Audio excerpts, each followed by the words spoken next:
Picture this moment. It's May 1943, and a gray dawn is breaking over the North Atlantic. A single merchant ship is limping through freezing spray, its hull covered in scars from bombs that barely missed. The crew isn't looking for hope anymore. They're scanning the horizon for something far more terrifying, the dark silhouette of a periscope cutting through the waves. For 4 brutal years, this ocean has been nothing less than a graveyard.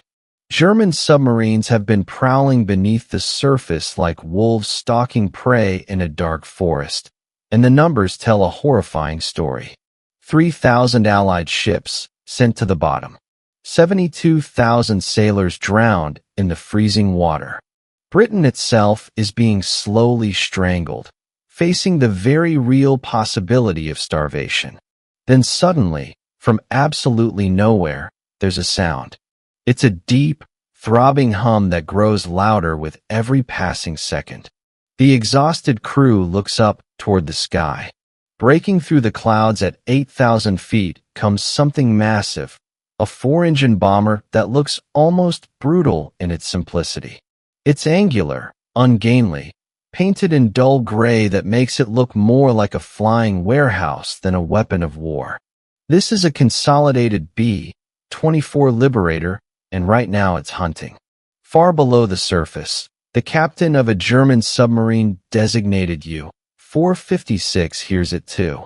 His hydrophones are picking up that distinctive rhythm, and you can see his face go pale because he knows exactly what it means. His submarine had surfaced just 20 minutes earlier to recharge batteries, a routine procedure they performed hundreds of times in complete safety. But that was before aircraft could reach this far from land. Before the middle of the Atlantic Ocean became a killing field where the hunters themselves became the hunted. The Liberator banks hard to the right. Its radar operator has made contact with something below. The pilot pushes the nose down into a dive.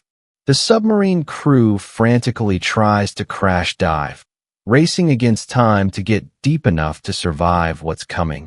But it's already too late. The bomber's bay doors swing open with mechanical precision.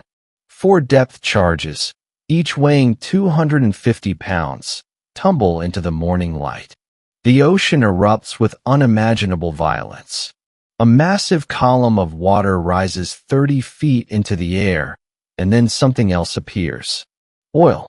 Dark, spreading oil that marks the grave of 52 German sailors who will never see home again. The merchant ship's crew is cheering wildly, but here's what they don't understand yet. This isn't just one successful kill. This is the beginning of the end of everything the Germans have built in these waters. In the span of just 60 days, everything changed in ways that seemed almost impossible. The submarine wolf packs that had terrorized the Atlantic for 4 solid years were hunted to near extinction by a plane that most people today have never even heard of. By the end of May 1943, the wolves had become sheep, and the ocean they once ruled with absolute impunity now belonged to the Liberator. This is the story of how an American bomber won the longest battle of World War II. And if you're ready to discover the forgotten plane that genuinely changed the course of history, you won't want to miss what comes next. Let's go back to September 1939, when the North Atlantic became a battleground the very moment Britain declared war on Nazi Germany. Adolf Hitler's strategy was brutally simple in its logic. He would starve Britain into submission by cutting off the lifeline of supplies flowing across the ocean from North America. His weapon of choice was the U-boat fleet, submarines commanded by some of Germany's most skilled and experienced officers who operated with near complete impunity in the early years of the war. By 1941, the situation had become absolutely desperate for the Allies. German submarines sank 501 Allied merchant ships that year alone, totaling over 1.1 million tons of cargo. Food, fuel, ammunition, aircraft, medical supplies, everything Britain needed to survive was going straight to the bottom of the ocean. British Prime Minister Winston Churchill would later write something that reveals just how serious this threat was. He said that the U-boat peril was the only thing that truly frightened him during the entire war. Not the Luftwaffe with its bombing raids. Not the Wehrmacht with its powerful army. The submarines. That's what kept him awake at night. The problem was fundamentally geographic in nature. Allied aircraft could patrol the waters near North America and around the British Isles without too much difficulty, but there was a gap in coverage. A 500-mile stretch of ocean right in the middle of the Atlantic that was beyond the range of conventional land-based planes. The Germans had a name for it. They called it the Luftloch, which translates to the air hole. The Allies had their own name for this deadly stretch of water. They called it the Black Pit, and it was where U-boats could hunt without any fear whatsoever of being attacked from the air. The German strategy proved devastatingly effective in practice. Admiral Karl Dönitz, who commanded the entire U-boat fleet, coordinated what became known as Wolfpack tactics using encrypted Enigma communications that the Allies couldn't break at first. Multiple submarines would converge on a single convoy, attacking from different angles simultaneously, completely overwhelming the escort ships. They would surface at night to recharge their batteries and could actually outrun the slow-moving merchant ships on the surface. During daylight hours, they would submerge and strike with torpedoes before diving deep to escape. By early 1943, the Battle of the Atlantic had reached what historians now call its crisis point. In March alone, U-boats sank 120 merchant ships, totaling nearly 700,000 tons. Only 15 U-boats were lost in exchange.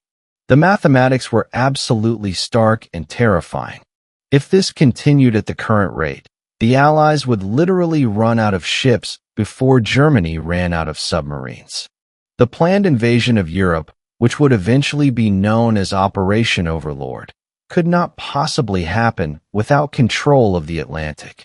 The Soviet Union could not be supplied with the weapons and materials they desperately needed. Britain itself might be forced to negotiate some kind of peace with Hitler. But something was happening in the research labs and airfields of North America that the Germans didn't fully appreciate yet. A solution was taking shape that would change everything. It wasn't a new type of ship. It wasn't some revolutionary weapon system. It was a bomber that had never been designed for this particular mission, and it was about to completely rewrite the rules of naval warfare in ways nobody had anticipated. On December 29, 1939, in San Diego, California, the Consolidated Aircraft Corporation rolled out a prototype that would eventually change the course of the entire war, though absolutely nobody knew it at the time. The B-24 Liberator made its very first flight that day. It was designed as a heavy bomber meant to carry bombs deep into enemy territory, hitting strategic targets far from friendly bases. The plane was ungainly looking with this distinctive twin-tail design and what's called a Davis high aspect ratio wing that gave it truly remarkable range, but also made it notoriously difficult to fly.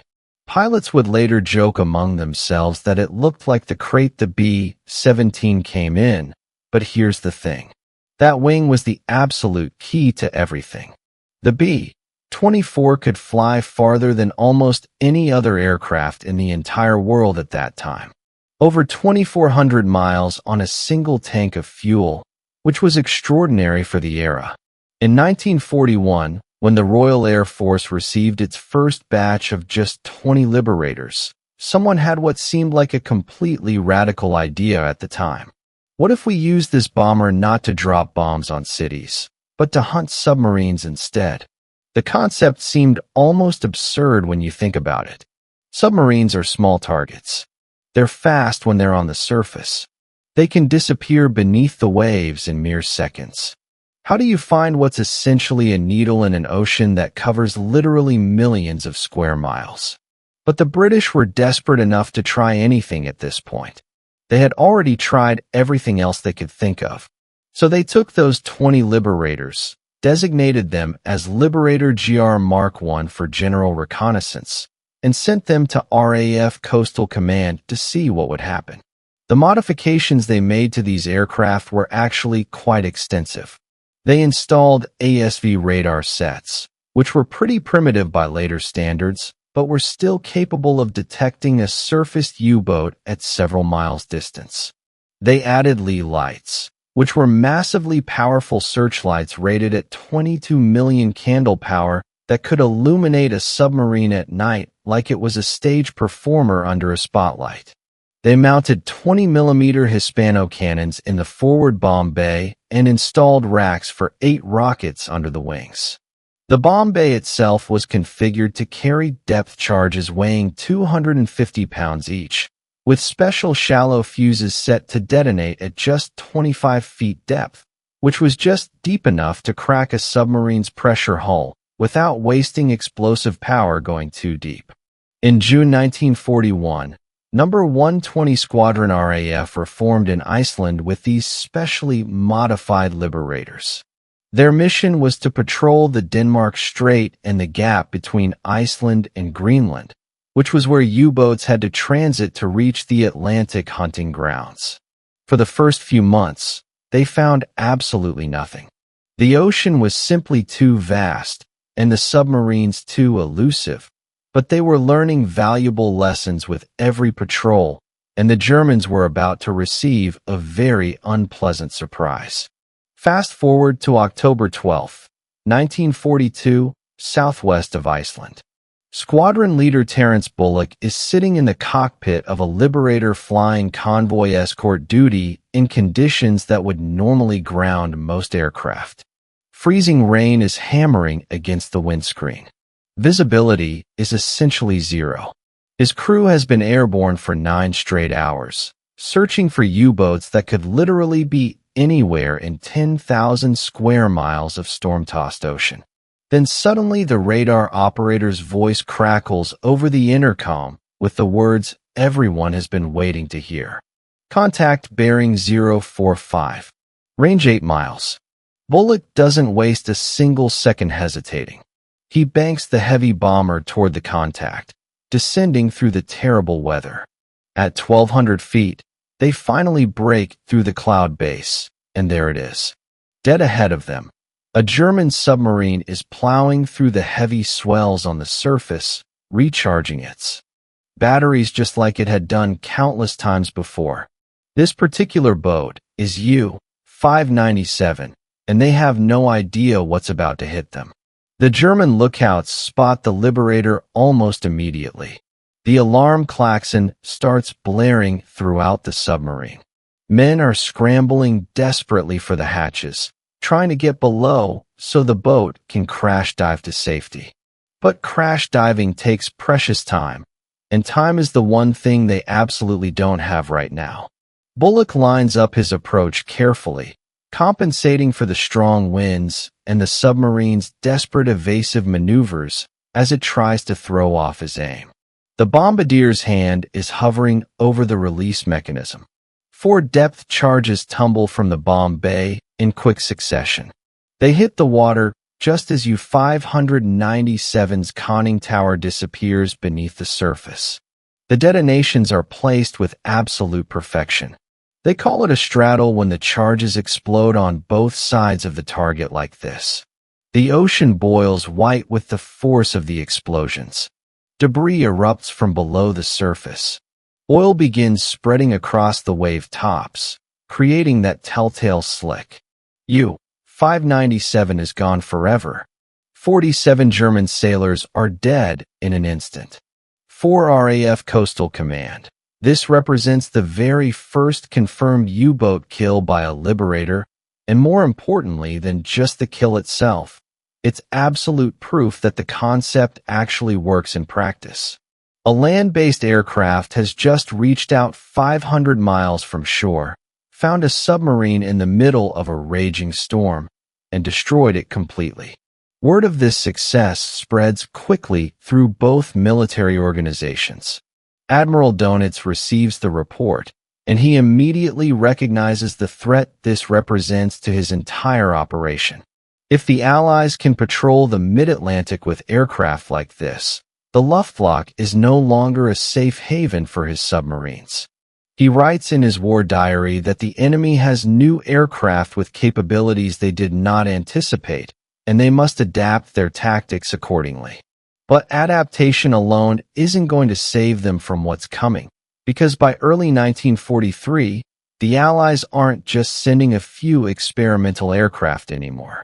They're preparing to send an absolute armada, and they're about to close the Black Pit forever in ways the Germans can't possibly counter.